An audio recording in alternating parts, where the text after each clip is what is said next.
2024, Baoyan Monastery in Taiwan will recreate the Shurangama octagonal altar in accordance with the Buddha's sacred teachings from the Shurangama Sutra. This special space is designed to invite all sentient beings to experience the profound power of the Shurangama mantra.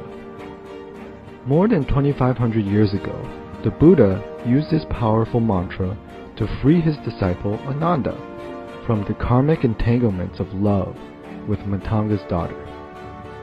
Remarkably, the young girl who triggered Ananda's crisis quickly attained a profound level of spiritual realization, reaching the state of Arnat upon listening to the sacred sutra and the amazing mantra.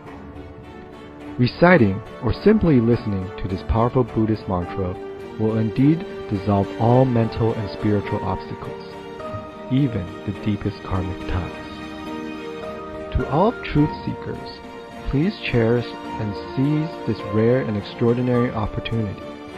Come experience the miraculous Shurangama Grand Dharma Assembly, the only one of its kind in the entire world.